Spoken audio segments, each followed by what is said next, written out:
On any regular day, I'm sure you'll catch or pass by someone smoking, whether it's on your way to school, to work, or even on campus. Pretty sure you spot someone, you know, lighting a split or doing their thing. Well, I'm here to tell you that smoking is bad for you, that it's bad for you, your health, and your surroundings. In the U.S., there's been a lot of deaths.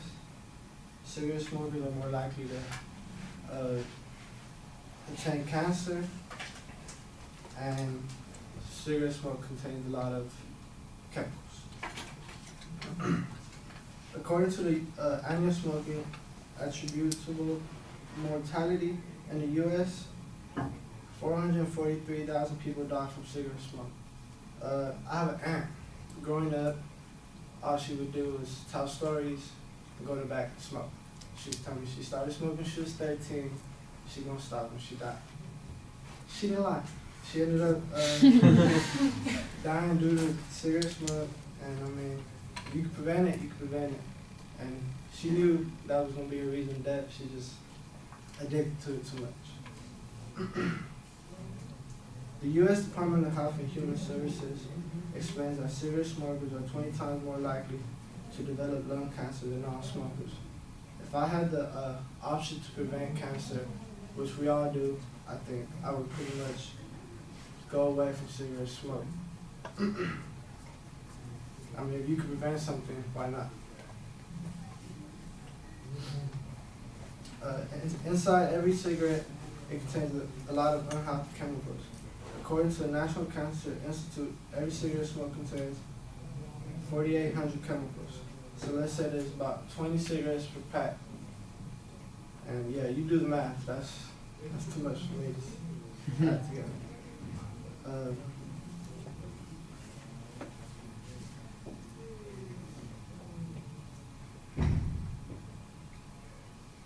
Yeah, so, and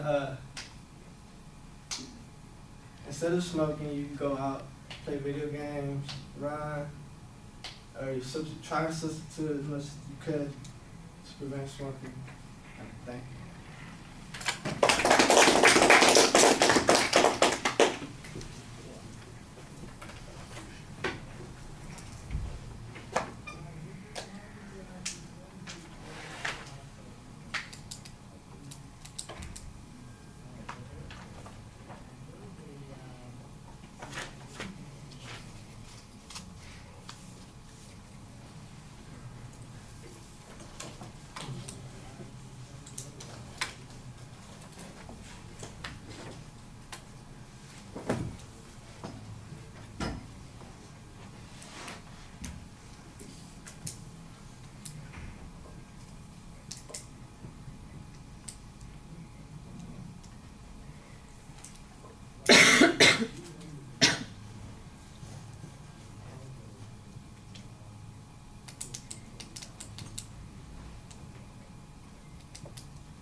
Greg, what did you think? I thought it was interesting. The personal story could have been longer. We could have used a lot more facts about what's bad about cigarette smoking and whatnot. Personal story was good. I mean, because you have a softer voice, you might need to project a little bit more, but we can still hear you, but it's pretty quiet in here. Other than that, it was good stuff. All right, I know what he's talking about by your quiet voice. I wasn't sure what the topic was at first because I missed a couple of things that you said. You do have that kind of quiet voice, and a couple of the words were low range, and you need to project a little bit more.